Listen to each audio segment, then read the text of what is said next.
हा विकसित भारत होण्याकडे निघाला आहे आणि माननीय प्रधानमंत्री नरेंद्र मोदीजींनी विकसित भारताचा संकल्प करताना महामानव डॉक्टर बाबासाहेब आंबेडकरांनी दिलेलं संविधानाला नतमस्तक होऊन या ठिकाणी विकसित भारताचा संकल्प केला आणि राज्याचे मुख्यमंत्री देवेंद्र फडणवीसजींनी सुद्धा विकसित महाराष्ट्राकरता आणि महाराष्ट्र देशात प्रथम एक राज्य करण्याकरता डॉक्टर बाबासाहेब आंबेडकरांच्या संविधानाने त्यांनी या महाराष्ट्राला क्रमांक 1 वर नेण्याचं काम सुरू केलेलं आहे। मला वाटतं की पुढच्या काळामध्ये हा मजबूत भारत, हा मजबूत महाराष्ट्र बाबासाहेबांनी दिलेल्या संविधानावर पुढे जाईल याकरता आम्ही सर्व काम करतो आहे। मी बाबासाहेबांच्या जयंतीच्या दिवशी सर्वांना शुभेच्छा देतो। चैत्यभूमीवर राज्य शिष्टाचारानुसार भाषण नाकारल्यामुळे दोन्ही उपमुख्यमंत्री नाराज झाले असल्याची चर्चा आहे। नाही, मला याबद्दल काही माहिती नाही। मला वाटतं कोणी भाषण दिल्याने मोठं होत नाही, भाषण नाही दिल्याने काही मोठं होत नाही, त्यातून काही नाराजी व्यक्त होत नाही। भाषण नाही दिलं असेल, वेळेमुळे काही असेल तर मला माहिती नाही, पण भाषणामुळे आम्ही नाराज होणारे नेते नाही आहोत। नागपूरमध्ये एक महत्वाची गोष्ट आहे, नागपूरमध्ये एक महत्वाचा निर्णय आम्ही घेतला आहे, उपक्रम हाती घेतला आहे। आज 14 एप्रिलला माननीय मुख्यमंत्री देवेंद्र फडणवीसजी यांनी निश्चय केला होता की या महाराष्ट्राच्या प्रत्येक घरी संविधानाची उद्देशिका असली पाहिजे आणि आज समाज कल्याण विभाग आणि नागपूर जिल्हा नियोजन समितीच्या माध्यमातून पालकमंत्री म्हणून आम्ही हा निर्णय घेतला आहे की नागपूर जिल्ह्यातला पहिला जिल्हा या महाराष्ट्रातला की आज महामानव डॉक्टर बाबासाहेब आंबेडकर जयंती दिवशी घरोघरी आम्ही नागपूर जिल्ह्यामध्ये संविधानाची उद्देशिका हे घरोघरी वाटप करण्याचा कार्यक्रम सुरू केलेला आहे। आज आम्ही उद्घाटन करतो आहे।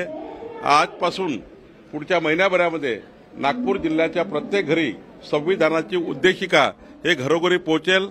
महाराष्ट्राचे मुख्यमंत्री देवेंद्र फडणवीसजींनी हा निर्णय घेतला आणि राज्याचा पहिला जिल्हा राज्यातला नागपूर जिल्हा असा आहे।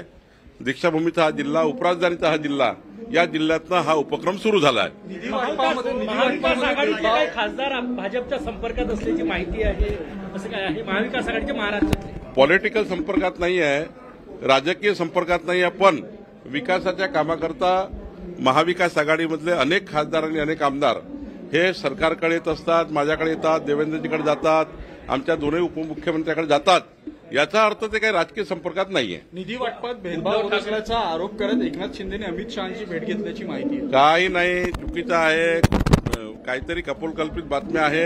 अशी कुठलीही भेट या विषयावर नाही आहे, कुठल्याही राजकीय विषयावर नाही आहे। त्यामुळे मला असं वाटतं अमित भाईचा येण्याचा उद्दिष्ट हे राज्याच्या विकासाचं असतं। त्या राज्याच्या विकासाकरता अमित भाईचा हा दौरा होता, एक सांस्कृतिक कार्यक्रमाकरता या अमित भाईच्या दौऱ्याला महत्व आहे। त्यामुळं मला असं वाटतं की महाराष्ट्राच्या विकासाच्या दृष्टीने बघितलं पाहिजे। अमित भाईचा प्रत्येक दौरा राजकीय करणे, त्याला राजकीय वळण देणे हे योग्य नाही। मीडियालाही माझी विनंती आहे की अमित भाईच्या दौऱ्यातनं विकासाकरता महाराष्ट्रात काय अमित भाई या ठिकाणी निर्णय घेत आहे, आतंकवादी मूव्हमेंट या महाराष्ट्रातून संपवली पाहिजे याकरता अमित भाई काय करतात आहे हे महत्वाचं आहे। प्रत्येक वेळी अमित भाईंना पॉलिटिकल जोडणं हे काही योग्य नाहीये। उद्धव ठाकरेंना सत्तेत घ्यायचंय पण त्यांना सत्तेत कोणी घेत नाही असं चंद्रकांत दादा बोलले। नाही, मला त्याबद्दल काही माहिती नाही चंद्रकांत दादा काय बोलले। मला असं वाटतं की आज महान मानव डॉक्टर बाबासाहेब आंबेडकरांची जयंती आहे। जयंती उत्सव घरोघरी त्या ठिकाणी मानवला जातो आहे। आज तरी राजकीय भाष्य टाळलं पाहिजे। आज किमान आजचा जो कार्यक्रम आहे घरोघरी संविधानाची उद्देशिका पोहोचवणे या कार्यक्रमाला महत्व दिलं पाहिजे। आज किमान राजकीय चर्चा महाराष्ट्रात होऊ नये।